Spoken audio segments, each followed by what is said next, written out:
जी महाराज की पवित्र आत्मा सभी सत्संगी भाइयों बहनों माताओं बच्चों बुजुर्गों सबके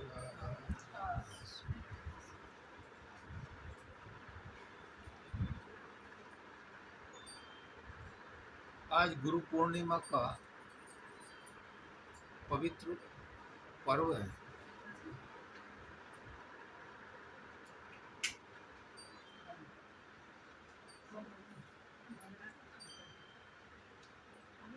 गुरु पूर्णिमा आषाढ़ की पूर्णिमा में आती है। आषाढ़ मास की पूर्णिमा को गुरु पूर्णिमा कहते हैं। गुरु तो पूर्ण है और हम सब भी पूर्ण है, क्योंकि पूर्णमिदं पूर्णात् पूर्णमुदच्यते पूर्णस्य पूर्णमादाय पूर्णमेवावशिष्यते। हम सब पूर्ण से आए हैं, वो पूर्ण है, लेकिन हमारी अपूर्णता इसलिए हो गई कि हमारी पूर्णता पर धूल मिट्टी लग गई संसार। तो गुरु पूर्णिमा पर गुरु ये करता है कि धूल मिट्टी उतारता है ताकि तुम अपने आप को पहचान लो कि तुम भी पूर्ण हो। अब वो शेर का बच्चा था, किसी संयोगवश वो भेड़ों में जा घुसा, तो भेड़ों ने उसको दूध पिलाया, उसे बड़ा किया। तो वो भेड़ों के झुंड में ही मैं करके रहता था। एक दिन शेरनी की निगाह पड़ गई, उसने उसे बुलाया कि तू यहाँ क्या कर रहा है इन भेड़ों के साथ? अब नहीं, मैं तो इनका ही भाई बहन हूँ। अब नहीं, तू तो शेर है, शेर का बच्चा है, चल मेरे साथ। वो नदी के किनारे ले गई और दिखाया कि देख तेरा शक्ल मेरी शक्ल मिलती है? हाँ मिलती है। अब तो जैसे मैं दाड़ के दिखा। तो 2-4 बार तो उसे ट्राई किया, नहीं हुआ, लेकिन फिर वो उसकी आवाज़ निकल गई, फिर सारी भेड़ें भाग गई। तो शेरनी ने तो उस बच्चे को उसका रूप दिखा दिया।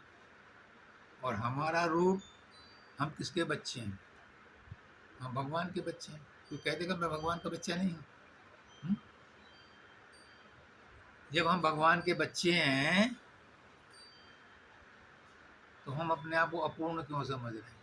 क्योंकि हमारे अंदर संसार की धूल मिट्टी लग गई। अब ये धूल मिट्टी को कौन दूर करता है? भगवान तो आएगा नहीं, और भगवान आता है तो गुरु के रूप में आता है। तो गुरु सत्संग दे दे करके उसको उसका रूप समझाता है कि तेरा रूप ये है, तू मात्र इंसान नहीं है, तू सच्चिदानंद है, तेरे अंदर सत्य चित और आनंद तीनों है। हम परमात्मा का बच्चे हैं तो परमात्मा ही हैं, लेकिन जन्म जन्मांतरों से अपने आप को तुच्छ जीव समझते हैं, इसलिए तुच्छ रह जाते हैं। अब गुरु कहता है कि तुमने अपने आप को तुच्छ माना, तुमने ही माना, मैंने तो नहीं माना। परमात्मा कहते हैं मैंने तो तुमको अभी भी अपना ही अंश माना है। गीता में कहते हैं ममई वंशो जीव लोके जीव भूत सनातन। और तुलसीदास जी भी कहते हैं ईश्वर अंश जीव अविनाश। परमात्मा कहते हैं मैंने तो तुम्हें अपना ही अंश माना, तुमने ही मुझे भुला करके अपने आप को, अपनी आइडेंटिटी अलग बना ली।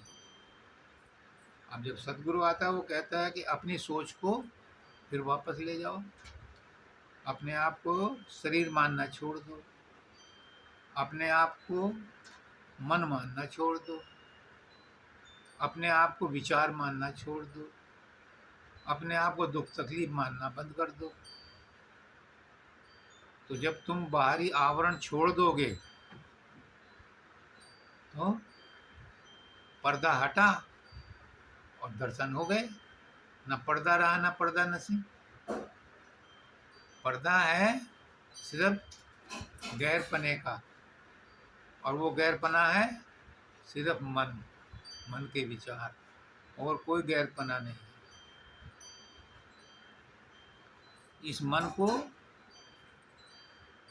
संतुलित कर दो, संयम में ले आओ। कोई कहे कि मन को मैं बस में कर दिया, मन को मार दिया, झूठ बोलता है। मन मर ही नहीं सकता। अगर मन मर गया तो हम भी मर गए, बिना मर के कौन रहेगा। पुष्कना जी का पोता था, उसका मन नहीं था, वो चलता नहीं था, बोलता नहीं था, खाता नहीं था, सिर्फ सांस लेता था और आंख पटर पटर करता था, बस इतना ही काम था। तो क्या ऐसी जिंदगी पसंद है? नहीं। कोमा में होते हैं, क्या ऐसी जिंदगी पसंद है? वह मन नहीं होता। तो बिना मन के तो रहा नहीं जा सकता। अगर संसार में रहना तो मन तो साथ रहेगा, लेकिन मन साथ रहे और हमें हमारा नुकसान ना करे, ये संभव है। क्योंकि मन के मारे मर गए। मन ही मारता है और मन ही जीवाता है। मन ही शत्रु है और मन ही मित्र है।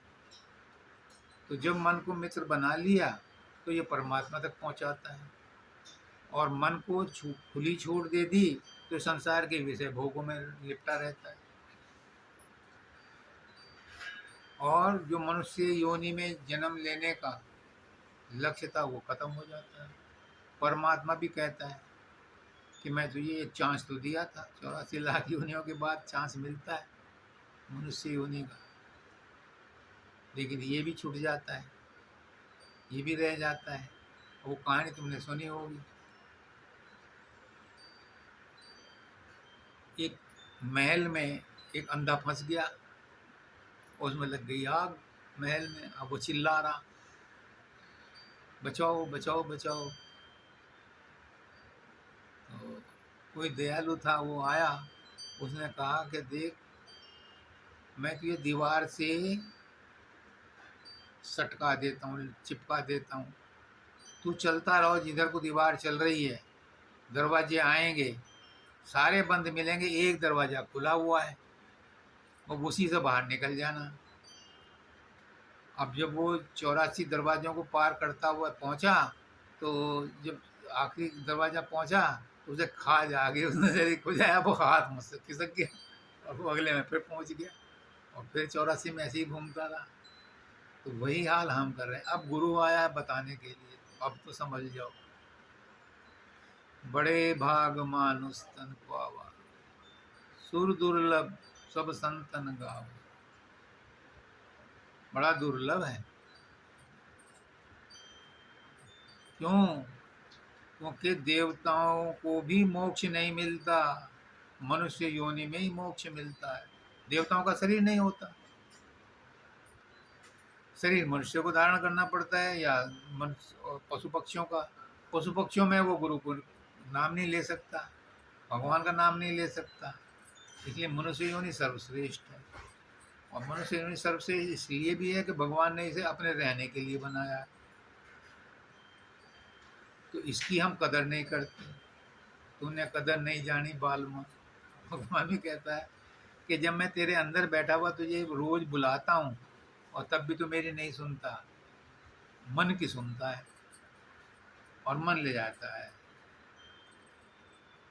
संसार में या तो मन को सुसंस्कृत कर ले, मन को सुधार ले, या मन को मेरे अर्पण कर दे। अगर मन को अर्पण कर दिया, कर्मों को अर्पण कर दिया, तो निष्काम कर्म हो गए। निष्काम कर्म योगी भी उसी मंजिल पर पहुंचता है। या फिर तो ज्ञान योग सीख ले। ज्ञान योग में सिर्फ इतना ही सीखना होता है कि मैं शरीर नहीं हूँ, मैं मन नहीं हूँ, मैं बुद्धि नहीं हूँ, मैं चित्त नहीं हूँ, मैं अहंकार हूँ भी नहीं हूँ, मैं वही हूँ, मैं वही हूँ। अब ये बात समझ में तो आती नहीं। ज्ञान योगी करोड़ों में कोई एक पहुंचता है, क्योंकि ये खड़क की धार है, पर चलना है। तो सबसे सुखाला बताया उन्होंने कि भक्ति है। भक्ति में भक्त जो है कहता है सब कुछ भगवान का, सब कुछ भगवान का, सब कुछ भगवान का, रोटी भी भगवान की, उसी के लिए खा रहा हूँ, उसी के लिए पी रहा हूँ, उसी के लिए बोल रहा हूँ, उसी के लिए सत्संग दे रहा हूँ, उसी के लिए सारा काम कर रहा हूँ।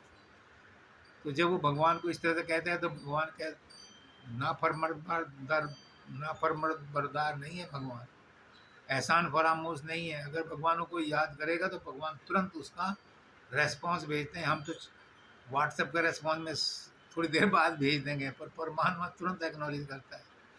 और वो हम तक क्यों नहीं पहुंचता? हम तक इसलिए नहीं पहुंचता कि हम बिजी हैं संसार में। अगर संसार में बिजी ना हो तो परमात्मा की आवाज़ तुरंत आ जाए हमें। अब ये अपने कल चाची के पास गई थी जयश्री, उन्होंने उससे पूछा कि तू भाग भाग करके यहाँ आती है, तुझे क्या मिलता है? यही बात मानव दयाल जी से पूछी थी। इतना खर्चा करके तुम जाते हो और 3-4 दिन ठहरते हो और वापस आ जाते हो। अगर कोई प्रोग्राम है तुम्हारा इंडिया में तो महीना 2 महीना रुको, जाते हो 3-4 दिन में और वापस आ जाते हो। क्यों खर्चा करते हो? क्या मिलता है? वो बाबा फकीर से मिलने आते थे अमेरिका से। हम तो मोदी नगर से आए हैं। वो अमेरिका से आते थे और 2-3 दिन के लिए आते थे। उनसे पूछा क्या मिला, क्या दिया? तो जब वो यहाँ गुरु बन के आए तो उन्होंने कहा उन्होंने मुझे अपने आप को दे दिया। उसका नाथ जी भी यही कहते थे कि मैंने 3-3 गुरुओं की सेवा की, मेरे गुरु 15 साल मेरे घर पे रहे, आज कोई 15 दिन भी नहीं टिका सकता। 15 साल रहे उनके गुरु। मानव दयाल जी भी 15 दिन रहे और शब्दानंद जी 1 महीना उनके घर रहे, 1 साल उनके घर रहे, 1 साल उनके घर रहे। मैंने 3-3 गुरुओं की सेवा की और बिना फल की इच्छा के की। तो मुझे क्या मिला? मुझे उन्होंने अपने आप को ही दे दिया। जो लोग गुरु बनने की इच्छा करते थे वो तो खिसक गए, उन्हें तो नहीं मिला। और मैं नहीं चाहता था, मुझे जबरदस्ती बना गए। रवि पंडित जी दुबई में फंस गए, मुझे मजबूरन होकर के भरत का काम करना पड़ रहा है, उनका काम करना पड़ा, पर गुरु का काम तो कर रहा हूँ। तो इस कोई पूछा कि क्या मिला, क्यों आती हो, तुम्हें क्या मिलता है? अब इसने अपने ढंग से जवाब दिया होगा, लेकिन मैं आज यहाँ बैठा हूँ तो मैं आपको अपने ढंग से जवाब देता हूँ कि हमें क्या मिलता है गुरु के पास आने से, क्यों आते हैं हम गुरु के पास, क्या देता है गुरु हमें। हम टाइम भी बर्बाद करते हैं, खर्चा भी करके आते हैं, क्यों आते हैं, क्या मिलता है,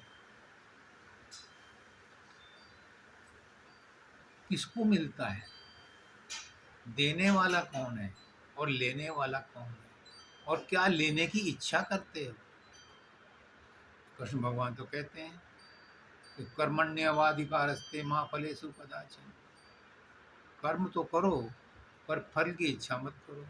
और तुम पूछते हो कि तुम्हें क्या मिला, इसका मतलब फल मिलने की इच्छा है, और फल मिलने की इच्छा है तो कर्म है, और कर्म का फल तो फिर भोगना पड़ेगा। तो गुरु के पास हम कोई फल भोगने आते हैं? नहीं।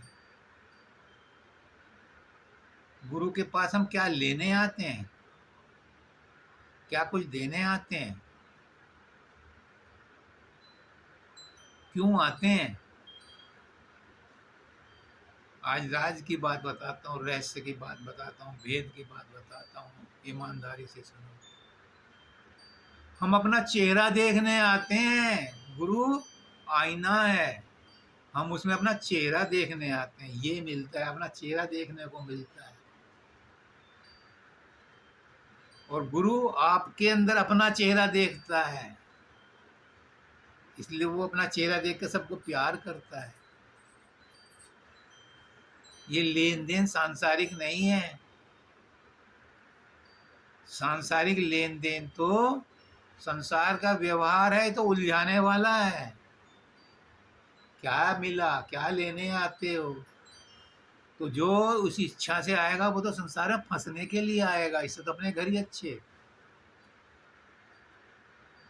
गुरु के दरबार में अगर आता है कुछ लेकर के इच्छा, तो फंसने के लिए आता है, क्योंकि पहले ही फंसे हुए हो, अब भी इच्छा लेकर के आए हो।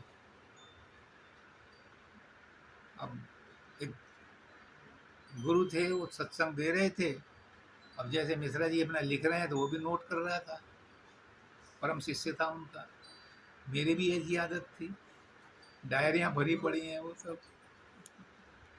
तो फिर उसके बाद उसने उनको फेयर करना शुरू किया लंच के टाइम में। तो एक गुरु भाई थे, वो उन्होंने आया तो उन्हें क्या लिखा, अब मैं गुरु का सत्संग फेयर कर रहा हूँ। तब मुझे दिखा, उसने देखा कि मुक्ति की इच्छा बंधन है, मुक्ति बंधन है। तो ना ये तूने गलत लिखा। वो शिष्य बोला कि मेरे गुरु ने कहा है तो गलत तो हो नहीं सकता, मेरे लिखने में गलती रह गई होगी, समझने में गलती रहेगी, गुरु तो गलत नहीं बोलेंगे।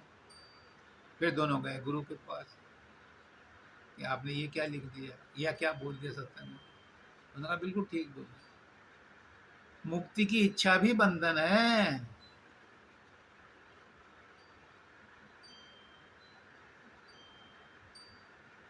क्योंकि इच्छा ही बंधन है, चाहे वो किसी भी चीज की इच्छा। भगवान की इच्छा करोगे तो भी बंधन है। अभी वो नोएडा में बस चलती हैं, मैंने कल भी बताया था, उस पर अब्दुल कलाम की फोटो लगी होती है और लिखा होता है be what you want to be. तुम वो हो जाओ जो होना चाहते हो। तुम्हें मुक्ति चाहिए तो मुक्त हो जाओ, इच्छा मत करो। इच्छा ही बंधन है, वही फंसाएगी। तुम जो होना चाहते हो वो हो जाओ, भक्त बनो मत, भक्त हो जाओ। ज्ञानी बनो मत, ज्ञानी हो जाओ। योगी बनो मत, योगी हो जाओ। तब तो सत्संग में आने का फायदा। और अगर जो बन गया तो जो बनता है वो बिगड़ता है, क्योंकि तो उसमें क्रिया लग गई, कर्म हो गए। अगर तुम भगवान जैसे हो गए, भगवान की मर्जी, तुम्हारा उसमें कुछ नहीं है, तुम्हारा उसमें कुछ नहीं है। अगर तुम गुरु जैसे हो गए तो तुमने नहीं किया, उसकी मर्जी थी, उसने बना लिया। अब मैं कहता हूं मैं गुरु नहीं हूं, लेकिन गुरु मुझसे काम ले रहा है। और जब मैंने कहा मैं नई दुकान नहीं खोलना चाहता, तो उन्होंने कहा ठीक है। इन्हीं के लिए हुआ था, यहीं से बात शुरू हुई थी, पंकज को नाम दे दे तू राजेश। मैंने कहा मालिक, सूरज के सामने मैं मोमबत्ती जला के बैठूं, अच्छा नहीं लगता। मैं अलग दुकान नहीं खोलना चाहता। अगले ने दुकान तो खोल ली। मैंने कोई दुकान नहीं खोल ली, आप ही का सौदा था, आपने मुझे दिया और वो मैंने संभाल लिया। तो मेरी दुकान थोड़ा ही ना हुई। अग्नि तुमने वंदिता को नाम दिया तो इसको भी दे दें। मैंने कहा मालिक, हमारे घर का मामला है और आप भी हमारे घर के ही हो, इसको नाम आप ही दो, बड़े बुजुर्ग आप ही हो। तब इनको नाम दिया।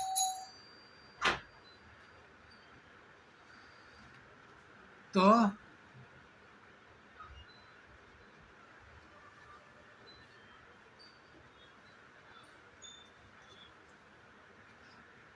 बात चल रही थी क्या मिलता है। गुरु से मिलकर के गुरु जैसा ही हो जाता है। पारस में और गुरु में यही अंतरोजान। पारस तो कंचन करे, गुरु कर ले आप समा। तो गुरु के पास दौड़ करके आते हो तो क्या मिलता है? संसार की कोई चीज नहीं मिलती, और जो संसार की चीज लेने आते हैं वो संसार में ही फंसे रहते हैं। गुरु के पास क्या मिलता है? गुरु अपने जैसा ही बना लेता है। फिर तुम भिखारी नहीं रहते, दाता बन जाते हो। गुरु तुम्हें दाता बना देता है। अब ये दाता बन गई, ये दाता बन गई, ये दाता बन गई, ये आचार्य बन गई, तो देने वाले हो जाते हो। अब तक तो मांगते थे, अब देने वाले हो गए, दाता हो गए। इससे ज्यादा और क्या चाहिए? क्या मिला? संसार की कोई चीज नहीं मिलती। संसार की चीजें तो छूटती जाती हैं। संसार का मोह छूट जाता है, संसार की आसक्ति छूट जाती है। गुरु के पास क्या मिला? गुरु के पास गुरु ही मिला, गुरु जैसा ही हो गया। ये है असली प्राप्ति, जो और जगह से नहीं होती। क्योंकि गुरु के पास हम आते हैं अपनी शक्ल देखने, अपना आईना देखने, अपना रूप देखने के मेरा रूप कैसा है, वो गुरु दिखाता है अपने शक्ल में, अपने आईने में। और गुरु आपके चेहरे को देख करके अपना चेहरा समझता है उसे, और इसीलिए वो अपने जैसा बना लेता है। वरना संसार में क्या दोगे? क्या है तुम्हारे पास जो देखने आए हो? सब कुछ तो उसी का दिया हुआ है। क्या दोगे गुरु को? और बिना दिए कुछ मिलेगा नहीं। जो देता नहीं उसे मिलता नहीं। अगर तुम सांस एक रेचक लेते हो तो पूरक लेनी पड़ेगी। प्रकृति में सब जगह लेन देन चलता है, ऐसे होता है। सांस लोगे तो देना तो पड़ेगा, सांस निकालनी पड़ेगी, नहीं तो यही बंधन बन जाएगी। है कोई ऐसा जो सांस रोक ले? घंटे 2 घंटे के लिए रोक ले, मिनट 2 मिनट के लिए रोक ले, लेकिन जो संसार की सांस है उसे संसार में वापस लाना ही पड़ेगा।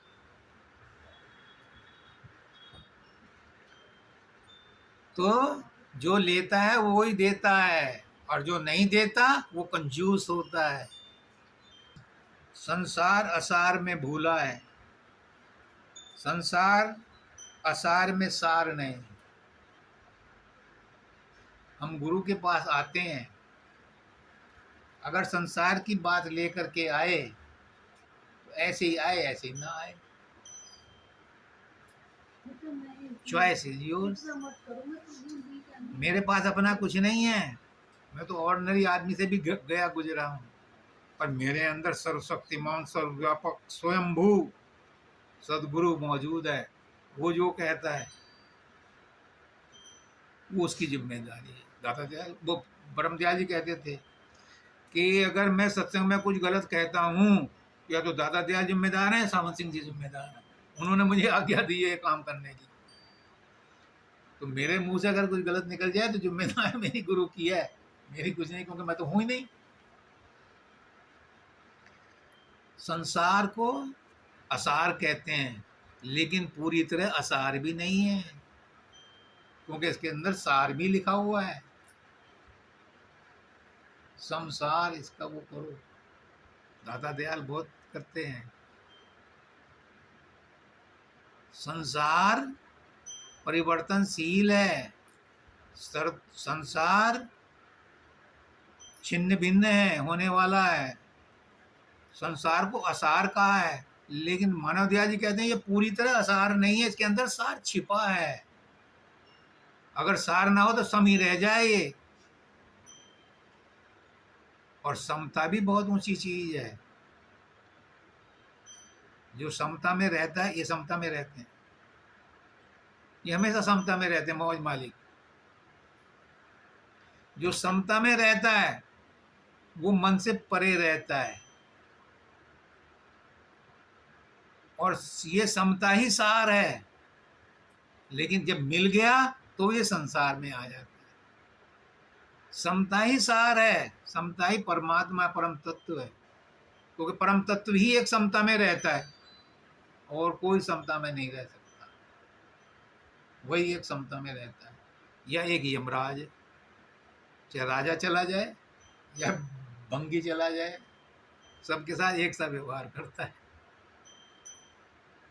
यमराज भी सबके साथ एक समता में रहता है, लेकिन वो व्यवहार करता है। और ये समता ऊंची समता है, ये आत्मा की समता में रहने वाला है। परम तत्व आत्मा में अपने आप में समता में रहता है। तो संसार असार में भूला है, पर संसार असार में सार नहीं। संसार में असार है, इसमें सार नहीं। लेकिन अगली लाइन में कहते हैं कि इसी में संसार है, इसी में सार भी है। क्यों? जब उसने कहा मैं एक से अनेक हो जाऊं, तो संसार प्रकट हो गया। तो उसके पास कोई फैक्ट्री में नमूने बैठे थे जिनको उन्होंने बना करके पैदा कर दिया? नहीं। उसने कहा मैं एक से अनेक हो जाऊं, तो अनेक रूपों में कौन है? वही एक है, लेकिन उसके ऊपर पैकेजिंग लग गई। फ्रिज तो अंदर में वही है, लेकिन उसी को गोदरेज के नाम से बेच दिया। उसी ने एलजी के नाम से, एलजी वाले ने बेच दिया। तो है तो परमात्मा सबके अंदर, लेकिन वो सब उसके मुखावटे हैं, उसके ड्रेसेज हैं, उसके अलग अलग नमूने हैं। है सब वही सबके अंदर। तो सार में भी वही है। अब पत्ती के अंदर तुम कहो एक पेड़ है, इतनी डालियां हैं, इसमें पत्ते हैं।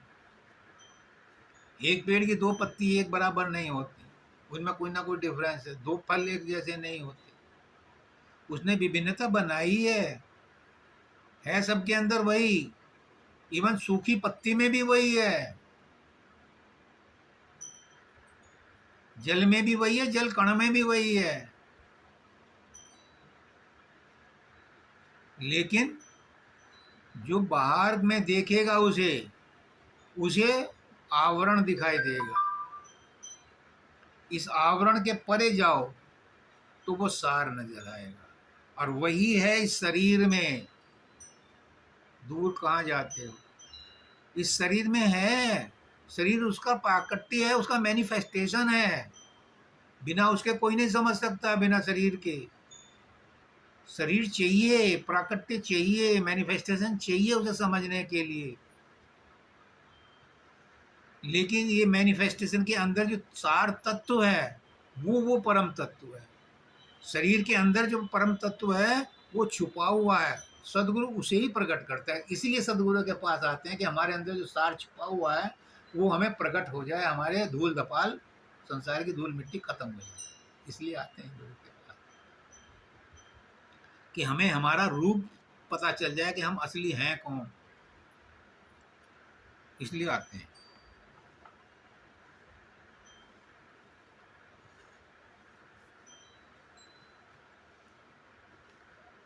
और वो कहते हैं जब सोते हो, स्वप्न देखते हो, कौन देखता है? जागृत में कौन करता है? हाथ हिलता है, हाथ काट दो तो हिलेगा ये? फिर नहीं हिलेगा। कौन हिलाता है इसे? ये मन की शक्ति से हिलता है। लेकिन मन को शक्ति कहाँ से आई? मन तो जड़ है, उसको शक्ति मिलती है आत्मा से। लेकिन आत्मा कुछ नहीं करती, अपने आप में कुछ नहीं करती। क्यों? सूरज निकलता है, चिड़ियां चहचहाती हैं, फूल खिलते हैं, किसान अपने खेतों पर जाते हैं, कोई चोरी करने जाता है, कोई कुछ करने जाता है। शरीर सूरज के निकलते ही सारे काम शुरू हो जाते हैं, पर सूरज कुछ नहीं करता। तो आत्मा हमारे शरीर में मौजूद है। इस मौजूद होने के कारण ही मन सब कुछ करवाता है। सब हरकतें मन के द्वारा, इंद्रियों के द्वारा, शरीर के द्वारा करवाई जाती हैं। लेकिन शक्ति होती है आत्मा की। अगर उस आत्मा की शक्ति के साथ सदगुरु की या परमात्मा की शक्ति मिल जाए तो फिर आपको कर्म बंधन बांधेंगे नहीं। इसीलिए कृष्ण भगवान कहते हैं गीता में कि कर्म सब करो पर निष्काम होके करो।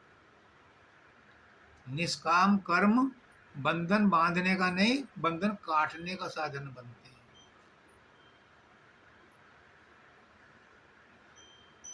लेकिन भक्त के लिए एक विशेष सुविधा है।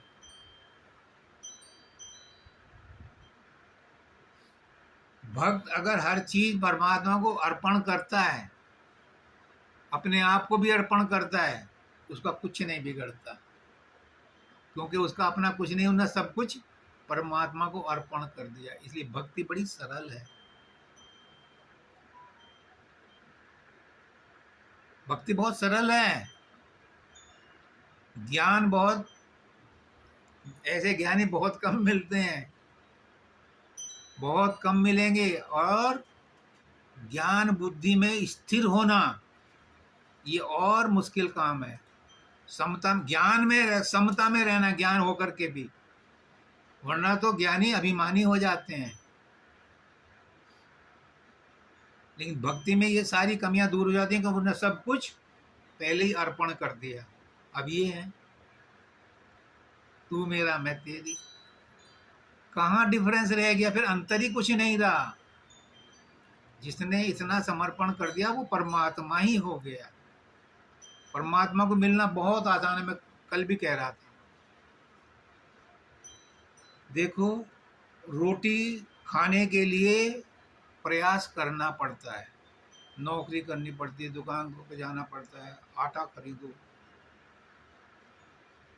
सब्जी बनाओ, खाओ, मेहनत करनी पड़ती है। हलवे की इच्छा हुई तो सूजी लानी पड़ती है, घी लाना पड़ता है, हलवा बनाना पड़ता है। संसार की कोई भी इच्छा बिना कर्म किए पूरी नहीं होती। लेकिन परमात्मा की प्राप्ति के लिए कोई कर्म करने की जरूरत नहीं। परमात्मा कर्म से प्राप्त होता ही नहीं। परमात्मा के लिए तो तड़प पैदा करो और परमात्मा हो जाओ। क्यों? क्योंकि परमात्मा ही तो है जिसको तुम ढूंढ रहे हो। तुम ढूंढने वाले कौन हो? परमात्मा ही परमात्मा को ढूंढ रहा है। बस दिक्कत एक है, बीच में पर्दा जो है, वो पर्दा है मन का। ये मन का पर्दा हट जाए तो परमात्मा तो सामने है। कल भी मैंने उदाहरण दिया था। परमात्मा को मिलना इतना आसान है कि जैसे हमने पलक झपाए, इतना आसान है। परमात्मा को मिलना बहुत आसान है, बहुत ही आसान। इससे आसान कोई काम नहीं। पानी पीने में भी आपको प्रयास करना पड़ता है, परमात्मा को मिलने में प्रयास करने की जरूरत नहीं। परमात्मा सुलभ है, क्योंकि परमात्मा ही है जो बोल रहा है, परमात्मा ही है जो सुन रहा है। बस बीच में इस मन को हटा दो। मुझे कहते थे पुष्करनाथ जी, चुटकियों में मिल जाता है परमात्मा, बस मन को बस में कर लो। तो मन को बस में करने के लिए ही सारे योग हैं। कर्म योग, ज्ञान योग, प्रेम योग, हठ योग, जितने भी योग हैं सब मन को बस में करने के लिए। चाहे जिस तरीके से कर लो, मंजिल पर कोई प्रयास नहीं करना पड़ता। परमात्मा तो सहज सुलभ है। परमात्मा ने ही तो कहा था कि मैं एक से अनेक हो जाऊं। तो परमात्मा ही तो है अनेक रूपों में, हम सबके अंदर वही है। कोई कहते मेरे अंदर परमात्मा नहीं। शब्दानंद जी के पास एक वकील आया, तो कहने लगा कि आपने सत्संग तो बहुत अच्छा दिया, आपने परमात्मा को देखा है? वो बहस करना चाहता था। उन्होंने कहा हाँ देखा है, मैं उससे बात कर रहा हूँ, तू परमात्मा है, तू अंदर परमात्मा। अब उसकी सिट्टी पिट्टी घूम क्या क्वेश्चन पूछे। तो जो अपने अंदर परमात्मा देख लेता है वो दूसरे के अंदर भी परमात्मा देखता है। इसीलिए पुष्करनाथ जी भी कहते थे कि राजेश तू और मैं एक है। आप जब मैं आपसे मिलता हूँ तो मैं यही कहता हूँ कि तू और मैं एक है, क्योंकि हम हैं ही एक। जो अलग है ये तो संसार का शरीर है जो अलग दिखाई दे रहा है। ये तो मन ने भेद का पर्दा बना रखा है जो अलग दिखाई दे रहा है, वरना तो हम सब एक ही हैं। लेकिन जब तक अलग हैं तब तक अलग हैं। जब तक समुद्र की लहर उठ कर के वो अभी हवा में है तब तक अलग है, और जैसे ही गिर गई नीचे तो उसको पहचान नहीं सकता है कौन सी लहर थी, कौन सी बूंदें थी। यही हाल हम सबका है। अगर मन ना हो, इच्छाएं ना हो, तृष्णाएं ना हो, कामनाएं ना हो, तो हम में परमात्मा में कोई अंतर नहीं। और सतलोक में जाकर के हम कौन सा झंडा गाड़ते हैं, कुछ नहीं करते, अपने आप को भूल जाते हैं, पता ही नहीं चलता कि कौन सी आत्मा कहाँ है, क्या है।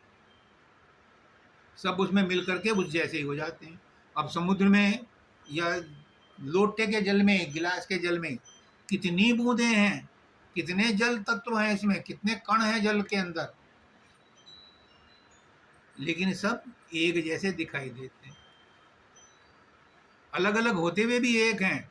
हम भी परमात्मा के अंदर अलग अलग होते हुए एक हैं। बस ये आपस में अपने आप को अलग नहीं समझते, हम अलग समझते हैं। और इसीलिए कबीर साहब कहते हैं, वो कहते हैं, कामी तरे, क्रोधी तरे, प्रापी तरे अनंत, और आन उपासक कृतगन तरे न नाम रटा। ये आपका प्रश्न था। तो जब तक हम उसे दूसरा समझ करके करेंगे तब तक वहां तक नहीं पहुंचेंगे। मानव दयाल जी कई बार अपने सत्संग में कहते, देवो भूतवा देवम भजे, देव होकर के देव की पूजा करो। अगर परमात्मा को पाना है तो परमात्मा हो जाओ। और परमात्मा होने में दिक्कत कौन डाल रहा है? ये मन की इच्छाएं, मन की तृष्णाएं, यही हमें अलग रखती हैं। और जब तक द्वैत है, उसका नाजी मुझे कहते थे, राजेश प्रकाश के पीछे डंडा लेके मत फिर, शब्द के पीछे डंडा लेके मत फिर, ये हमारा मंजिल नहीं है। फिर मैंने कहा क्या करूं? हमारी मंजिल क्या है? हमारी मंजिल है अशब्द गति, हमारी मंजिल है अप्रकाश, वहां पहुंचो। लेकिन उसमें रुकावट कौन है? उसमें रुकावट है मन। मन को खत्म कर दो तो तुम उसी में हो।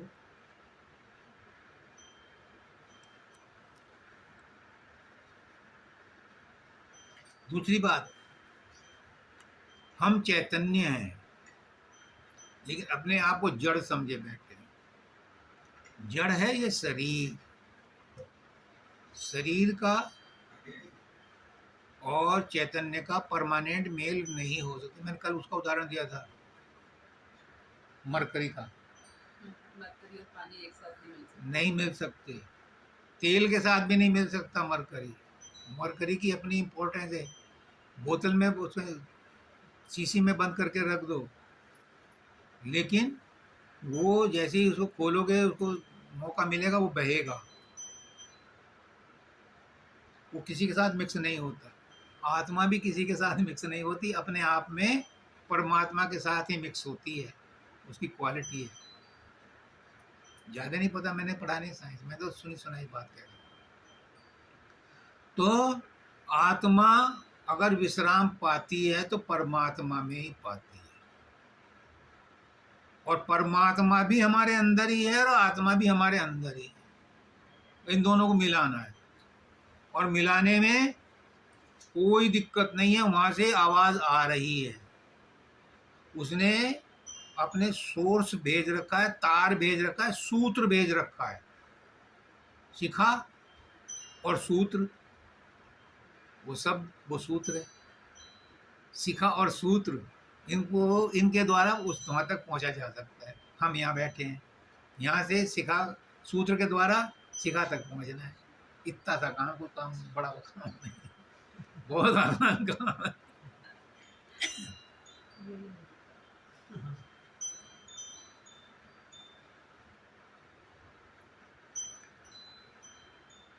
जो इसमें लिखा है, जिसमें नहीं ज्ञान, नहीं भक्ति, नहीं विवेक, नहीं शक्ति, उसे काल कर्म ने मारा है।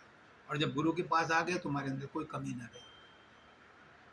तो गुरु इन चीज़ों से पूर्ण है, और तुम जिसके पूर्ण के पास जाओगे वो पूर्णता तुम्हें मिलेगी। तुम आग के पास जाओ तो गर्माहट मिलेगी। तुम नदी के किनारे जाओ तो वहाँ तुम्हें ठंडक मिलेगी। जो चीज़ जिसके पास है वो उसको वही देता है। गुरु के पास आओगे तो गुरु अपनी जैसा ही बना लेता है, गुरु अपने आप को ही तुम्हें सौंप देता है, इसलिए आते हैं गुरु के पास।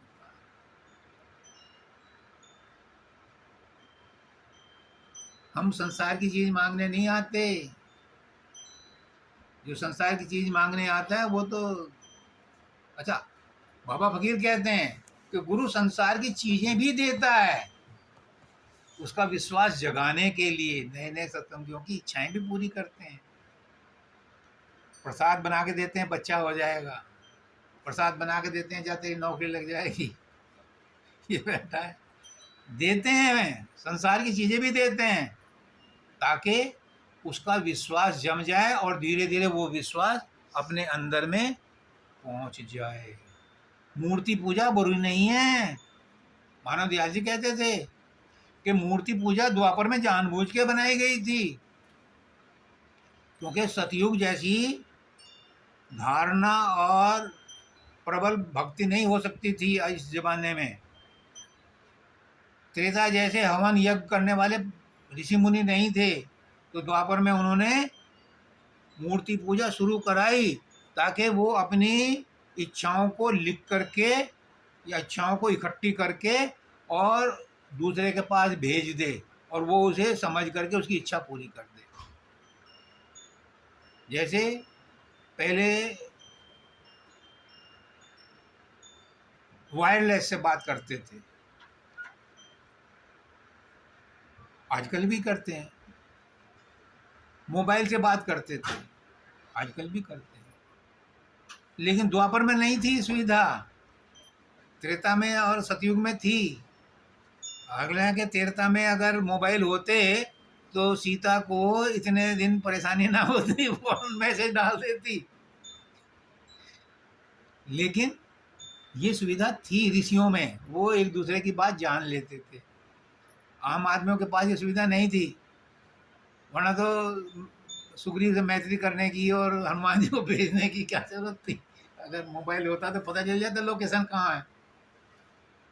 कहने का मतलब ये है कि कलयुग द्वापर में मूर्ति इसलिए बनाई गई कि अपनी इच्छाओं की मूर्ति बनाओ और उस पर अपना कंसंट्रेशन करो, तुम्हारी इच्छाएं पूरी होंगी। हमने अपनी इच्छा लिख करके किसी के पास भेज दी, शब्दों में चिट्ठी लिख करके, उसने पढ़ ली, उसने आपकी इच्छा पूरी कर दी।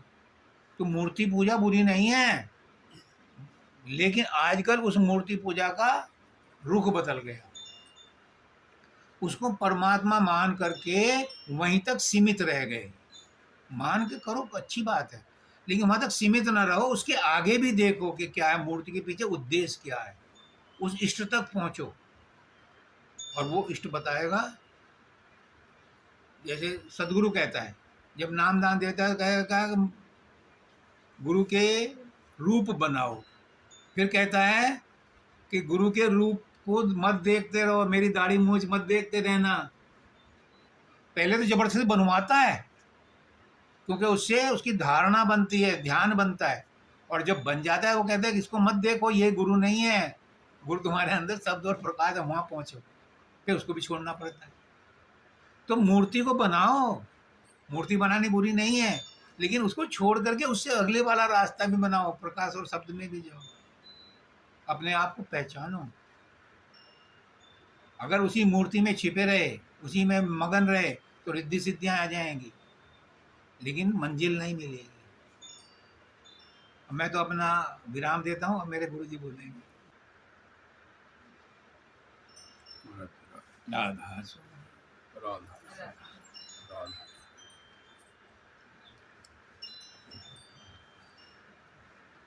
अभी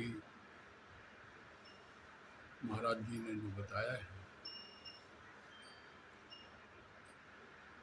उसको प्रवचन के रूप में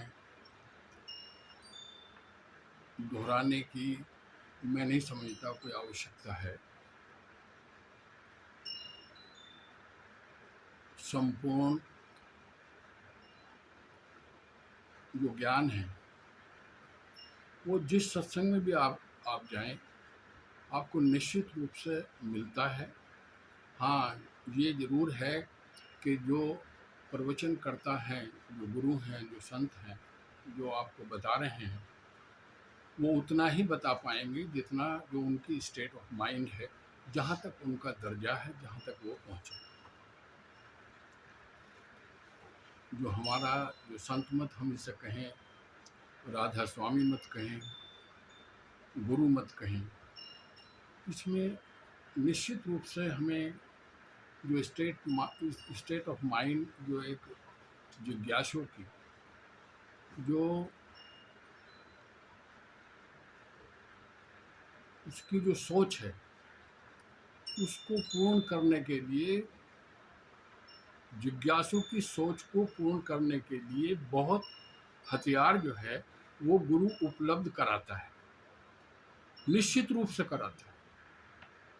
और संत मत में तो ऐसे ऐसे अभी भी जो चर्चा हुई है, जो सत्संग हुआ है, जो महाराज जी ने कहा है, उसमें निश्चित रूप से सब तरह के हथियार महाराज जी ने बताए हैं, वेद शास्त्रों से लेके, और जो पूर्णता की स्थिति होती है, सब चीज़ें संतों ने दर्शाई हैं, कही हैं, समय समय पर बताई हैं।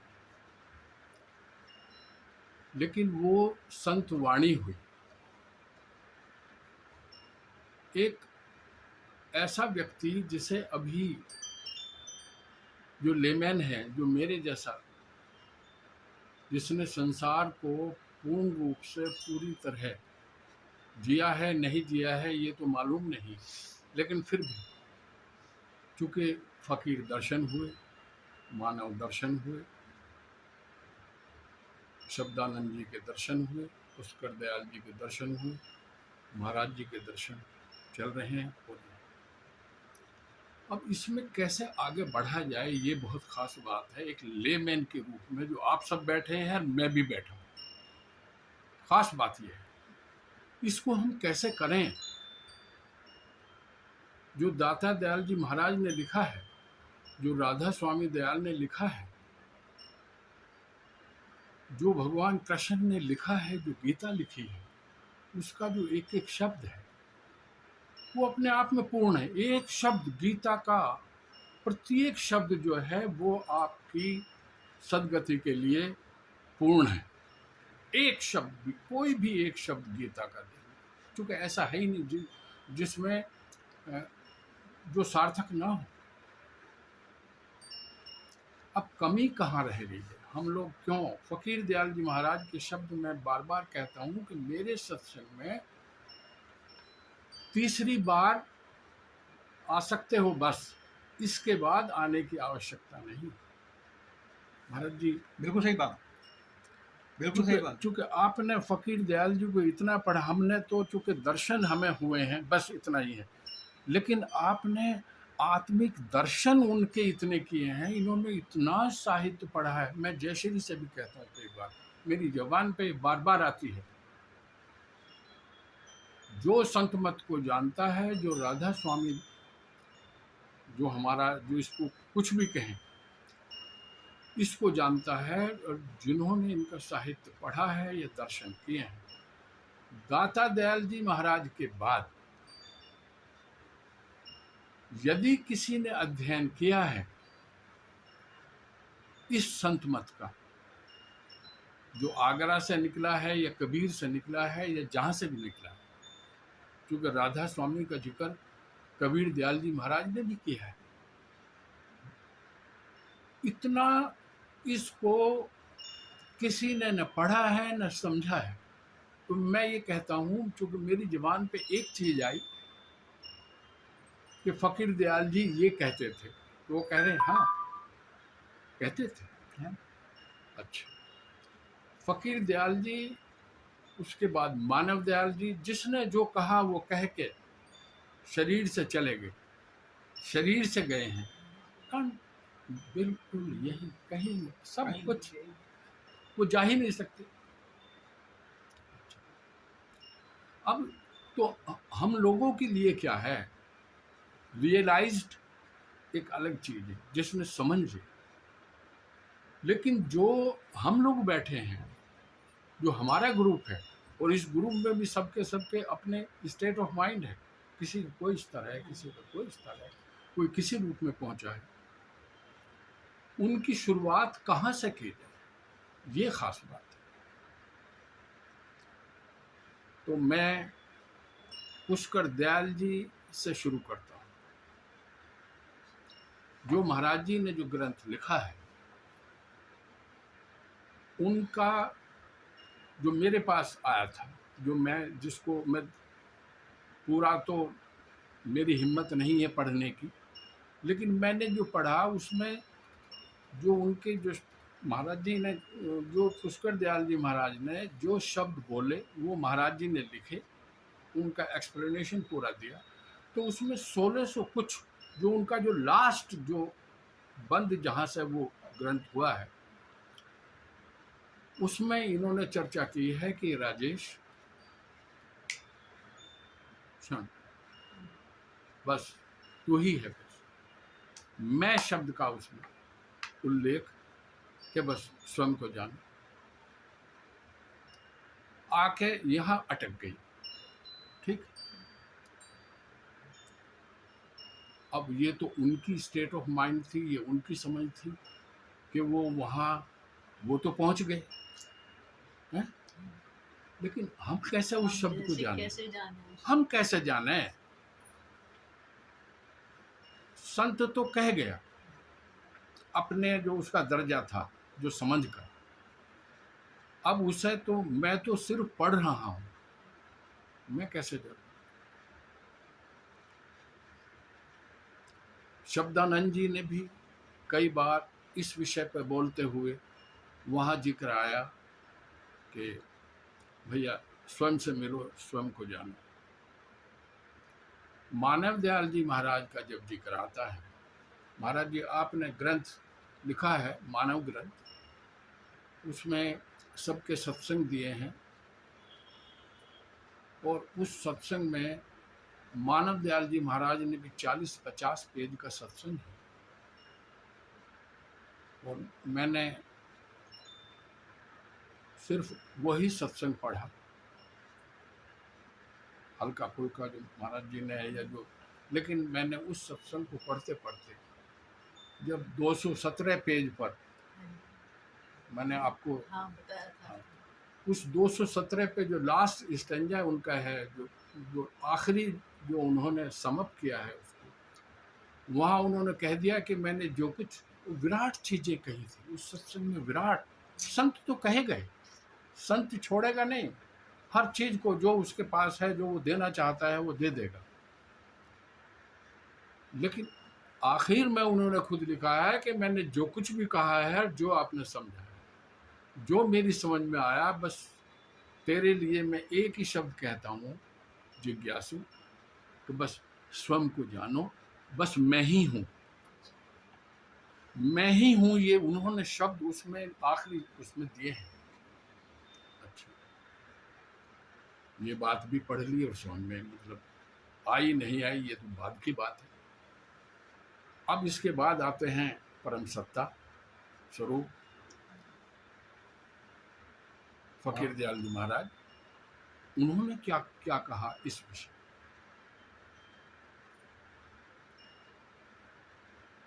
जय श्री कल के बाद ये चीज समझ में आई है। कल हमने चर्चा की थी, हम बैठे थे सब लोग, तो उसमें आई थी कि जो जप है, जो तप है, जो हम बैठते हैं, ध्यान करते हैं, सत्संग सुनते हैं, हर चीज कंट्रीब्यूट करती है कहीं ना कहीं। इसका हमें लाभ क्या होता है? साधारण व्यक्ति की मैं बात कर रहा हूं, मैं सिर्फ अपनी बात कर रहा हूं। आपके दर्जे निश्चित रूप से मैं कह रहा हूं कि मेरे से आगे हैं, लेकिन मैं खुद मतलब चूंकि मैं अपने को जानता हूं, आप लोगों को नहीं जानता हूं, लेकिन मेरा जो जीवन का जो असेसमेंट है, जो मैंने समझा है, निश्चित रूप से आप, चूंकि एक रूप तो यह है कि हम सब एक रूप हैं, लेकिन कहीं ना कहीं व्यवहारिक दृष्टि से ब्रह्मांडी रूप में हम एक दूसरे से डिफरेंट इसलिए हो जाते हैं कि जो हमारी जो समझ का जो दर्जा होता है वो अलग अलग होता है। जैसे जैसे हम किसी चीज को जानते रहते हैं, वो हमारे अंतःकरण के ऊपर होता है हर हाँ, आदमी। वो उसी के ही, वो आपने कितनी यात्रा कर ली है, उसी के हिसाब से ही आपकी यात्रा, जहाँ जहाँ आप जा रहे हैं उस चीज़ को समझते हुए जा रहे हैं, और उतनी ही शक्ति आपको वो मिलती जा रही है। तो कल हम ये चर्चा कर रहे थे कि जो जो जो किसी चीज़ के विषय में बार बार सोचना, ध्यान करना, अभ्यास करना, प्रकट करना, जो मैनिफेस्टेशन, जो एक शब्द है, ये बार बार हम किसी चीज़ को ये कहें, अपनी जो हमारी इच्छाएं हैं हम उनको प्रकट करें तो वो रूप धारण कर लेती हैं। तो इसका लाभ क्या है, कल खूब चर्चा की थी, और उसमें एक चीज आई है कि इसका और कोई लाभ नहीं है। इसमें क्या होता है कि प्रकृति जो है, जो ईश्वरीय जो क्षेत्र है, जो ब्रह्मांडी क्षेत्र है, वो जो है वो चालू हो जाता है। महाराज जी ने कही अपनी अपनी इसी बात में ना, क्या क्या लाभ होता है यहाँ सत्संग में आने का, गुरु के पास आने का क्या लाभ है। यही यहाँ से ही तो महाराज जी शुरू हुआ है। क्या लाभ है, जयश्री ने पूछा, सब पूछा, सब पूछते हैं क्या लाभ है सत्संग का। तो सत्संग का ये लाभ है कि जो आपका प्रकृति रूप है, जो ब्रह्मांडी रूप है, वो पूर्ण है, वो भी पूर्ण है, वो अधूरा नहीं है, बिल्कुल अधूरा नहीं है, वो संपूर्ण है वो भी। हाँ, उसकी स्टेट ऑफ माइंड ब्रह्मांड की भी अपनी अलग है। जो ब्रह्मांडी शक्ति है, जो वो किसी चीज को देखती है, समझती है, अपना रूप धारण करती है उसी रूप में। तो जब आप गुरु दर्शन के लिए आते हैं, गुरु से मिलते हैं, गुरु की किताब पढ़ते हैं, उनका प्रसाद लेते हैं, उससे क्या होता है कि जो आपकी जो धारणा है, जो अंदर जो प्रकृति स्वरूप आप हैं, गुरु स्वरूप भी हैं, प्रकृति स्वरूप भी हैं, ब्रह्मांडी स्वरूप भी हैं, हर स्वरूप जो है वो आप में बसा हुआ है। तो वो एक्टिवेट हो जाता है, उसमें उसमें स्पंदन शुरू हो जाता है, खूब स्पंदन। उसमें ऐसा स्पंदन होता है कि आपको अपने आप, और उसमें एक चीज आई है कि मुझे आभास, इंट्यूशन, उसमें प्रकृति जो है वो इतनी जागृत हो जाती है, तो उसमें जो इंट्यूशन शब्द आता है, जो आभास शब्द आता है। और मैं इस बीच में एक चीज मैं आपको सबको, जो भी सत्संगी बैठे हैं, मैं एक भी शब्द वो नहीं बोलूंगा गुरु को बीच में देके कि जो मैंने अनुभव ना किया। बिल्कुल। तो जब इंट्यूशन की बात आ गई, आभास की बात आ गई, अनुभव की बात आ गई, तो वो आपको अनुभव होने लगते हैं। इंट्यूशन हो जाता है कि शायद ऐसा। फकीर दयाल जी महाराज कहते थे, खूब दवाई बताते थे वो, पता नहीं क्या क्या बताते थे। वो तो पीएचडी थीसिस को भी ठीक करते थे। हाँ, एक हैं? अपने हाँ, आप, ना पढ़ा ना लिखा। हाँ, हैं? पेपर हल जोड़ा साहब हैं, जोड़ा साहब, डॉक्टर जोड़ा हैं, जो केमिस्ट्री के एचओडी रिटायर हुए हैं। उन्होंने मुझसे स्वयं ये बात कही है होशियारपुर में, फकीर दयाल जी महाराज के सामने। मैं अपने सब सत्संगियों से शेयर करता हूँ इस बात को। उन्होंने मुझे कहा कि भाई ये जो कुछ कह रहे हैं झूठ बोल रहे हैं, कि ये कुछ नहीं जानते, ये कुछ भी नहीं, ये झूठ बोल रहे हैं सरासर। इससे झूठा आदमी हमने नहीं देखा। क्योंकि हर वक्त ये कहते हैं मैं तो कुछ जानता नहीं, मैं कुछ करता नहीं। क्योंकि मेरी जो थीसिस थी, जब उन्होंने पीएचडी, एमएससी के बाद जो पीएचडी करी, तो एक अलग डिग्री है ये पीएचडी की, तो उसमें जो एक रिपोर्ट होती है वो लिख के आती है। उसकी 7 कॉपी, 6-7 कॉपी या 10 कॉपी, जैसे भी जो यूनिवर्सिटीज मानती हैं उनके हिसाब से, तो सब कॉपी उन्होंने, जो भी उसका कार्यकलाप होता है वो पूरा कर दिया। और एक कॉपी फकीर दयाल जी महाराज की चरणों में दी कि महाराज जी ये आपको समझ।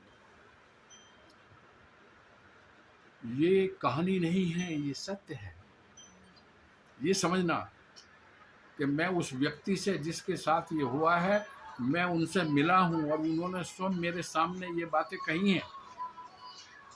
तो, तो महाराज जी ने कहा, फकीर दयाल जी महाराज ने, कि ऐसा करिए, मेरे तकिए के नीचे रख दो इसे। तकिए के नीचे रख दी, सो गए। रात भर वो उनके तकिए के नीचे रही। सुबह देखा, डॉक्टर जोड़ा ने सब देखा तो उसमें निशान लगे हैं। जहां मेरे भाइयों बहनों, जहां जहां भी गलतियां थी, सब पे निशान लगे हुए थे। वो कहा, भाई देख लो इसे, जहां जहां गलती है तुम इसको देख लो, इसको ठीक करके और इसको दोबारा फिर भेज दो। जो वैज्ञानिक थे पूरे संसार के, चूंकि university, Japan, German, USA, England, हर यूनिवर्सिटी जो है किसी पीएचडी की वो मांगती है, जहां जहां भी चाहते हैं भेज दो। वहां गई, सबने कहा, भाई ये किसने ठीक किए हैं, ये तो सच्चाई है। अब बताओ, डॉक्टर जोड़ा कह रहे हैं कि क्या ये कुछ नहीं करते, कुछ नहीं जानते। यही इसको मैं समाप्त करके, अब जो कल की हमारी चर्चा थी और जो मैंने बताया, उस व्यक्ति के ही विषय में मैं एक चीज कह रहा हूँ। महाराज जी, आपने सत्संगों में बार बार लिखा देखा होगा, क्योंकि मैंने सुना है, मैं इसलिए आपको पिछले 5-6 साल जो हमने, उनका शरीर गया है उससे पहले काफ़ी सत्संग हमने महाराज जी के अटेंड किए। तो जब भी वो बैठते के साथ ही क्या कहते हैं, मैं अपने आप से पूछता हूँ। क्यों, यहाँ तो सत्संगी सब, मतलब जो भी जिन्होंने, कि मैं अपनी आत्मा से पूछता हूँ, मैं स्वयं से पूछता हूँ। आज मैं अपने आप से पूछता हूँ कि जो तू अपने जिज्ञासुओं को, जो हमारे जो यहाँ शिष्य आते हैं, सत्संगी आते हैं, मैं जो उनको बताता हूँ, तुझे क्या मिला, वो स्वयं से पूछ रहे हैं, अपने आप से पूछ रहे हैं। समझ में नहीं आती थी, बिल्कुल नहीं आती। ऐसा ही समझते थे कि भाई ठीक है, फिर वो कह रहे हैं, एक संत जो बोल रहे हैं, मैं अपने आप से, अपनी आत्मा से, कई शब्द वो करते थे, लेकिन उनका आशय यही था कि मैं, जब सबसे पहला यही सेंटेंस होता था, मैं अपनी आत्मा से पूछता। अब चीज़ें जैसे जैसे सत्संगों में गए, देखा, उम्र बढ़ी, संसार को जिया, उसके बाद समझ में आया कि भाई ये अपना ये जो अपनापन है, ये क्या है। दाता दयाल जी को पढ़ रहे हैं हम, कबीर दयाल जी को पढ़ रहे हैं, सबको पढ़ रहे हैं, और सब आखिर में यही कह रहे हैं कि भाई अपने आप। तो अब हमारी स्टेट आ गई है, जो हम लोग यहाँ बैठे हैं, अब हमारी यहाँ स्टेज शुरू होती है। भाई जब अपने को ही जानना है, अपने, तो वो अपने से शुरू करना है। और अपने से शुरू करने का मतलब ये है कि हम कम से कम स्वयं से ही पूछें कि हम कौन हैं। फकीर दयाल जी जो कहते थे, उनका स्टेट ऑफ माइंड अलग रहा, उन्होंने अपनी बातें बताई होंगी। तो अब तो जो मैं एक जीव के रूप में बैठा हूँ, और जो मेरी समझ में ये बात आई है, जो फकीर दयाल जी की नहीं आई, मतलब हम सरे नौ से शुरू करें स्वयं को जानने का। और यदि हम स्वयं को जानने लगे, यदि हमने अपने आप से पूछ लिया, फकीर दयाल जी के शब्दों को साथ में लेते हुए, मानव दयाल जी के शब्दों को साथ में लेते हुए, कि भाई हमें भी बताओ कोई शक्ति, कि हाँ, मैं कौन हूँ।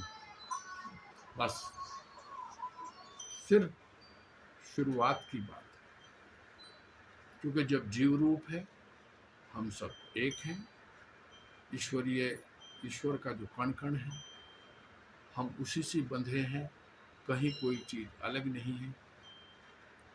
एक लेमैन के रूप में जो मैंने समझा है, जो मुझे समझ में आई है अब, तो वो ये समझ में आई है कि जो फकीर कोई भी संत, किसी का भी, गीता में भगवान कृष्ण कह रहे हैं, अर्जुन तू मैं हूँ और मैं तू हूँ, सिर्फ तू है, बस मैं ही हूँ, सिर्फ मैं ही हूँ। तो ये मैं ही हूँ का जिक्र कर लो, अपने आप से जिक्र कर लो, अपने आप से जिक्र करके देखो, ये तो जिक्र ही अपने आप से करना है। बस।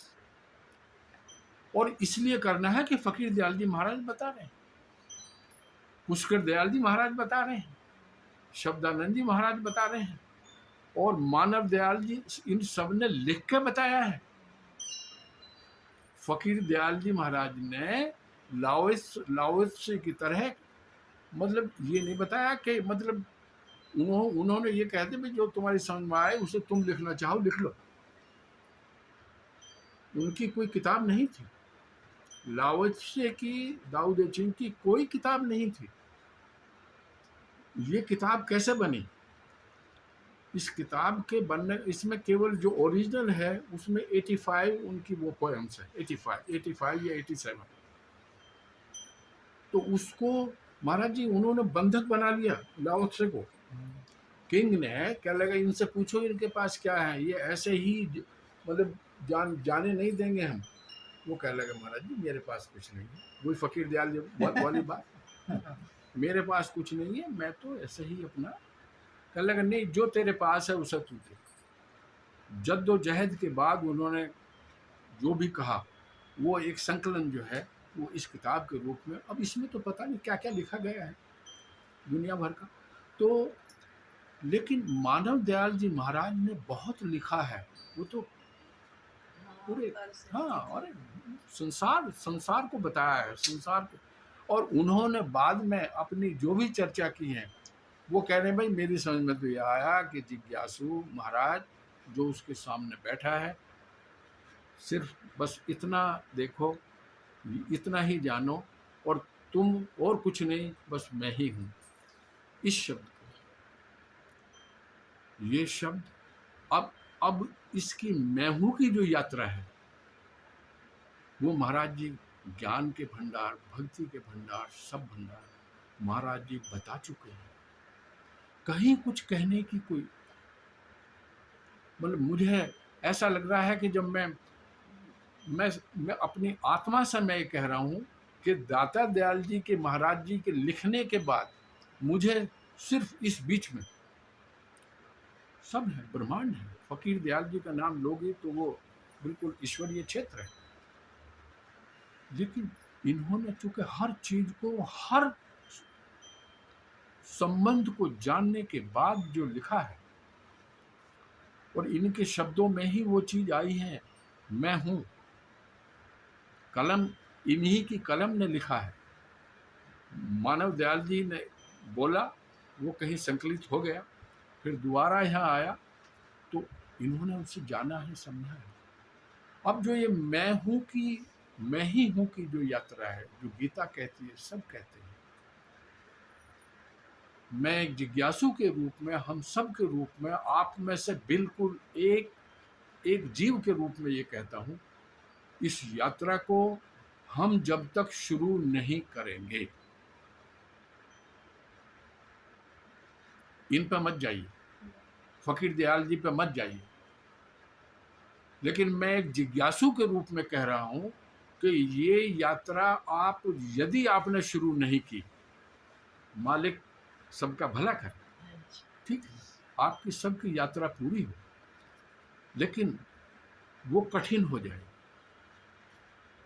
मानव दयाल जी महाराज कहते थे कि आप यदि किसी बिल्डिंग के नीचे खड़े हैं, बीच में खड़े हैं,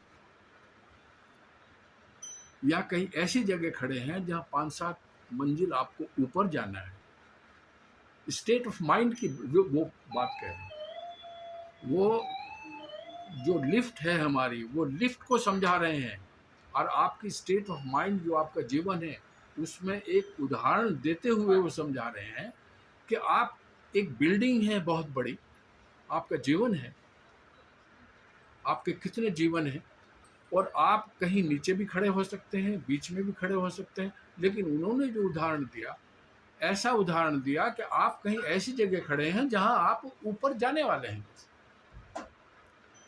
लेकिन चूंकि मंजिलें नीचे ज़्यादा हैं, वहाँ से जो आने वाले हैं, लिफ्ट भरी आ रही है बहन, ठीक है ना, लिफ्ट में जहां भी खड़े हो जाओ आप, हैं?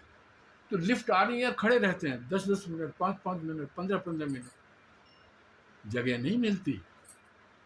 अब वो क्या कहते हैं, बहुत चुटकी बजा दी, बड़ा सिंपल, ऊपर से तो खाली आ रही है, तुम नीचे चले जाओ। नीचे चले जाओ, वहाँ से ऊपर- वहां तो तुम पहले व्यक्ति हो गए, आ जाओ, क्यों इंतजार में खड़े हो, नीचे जाओ,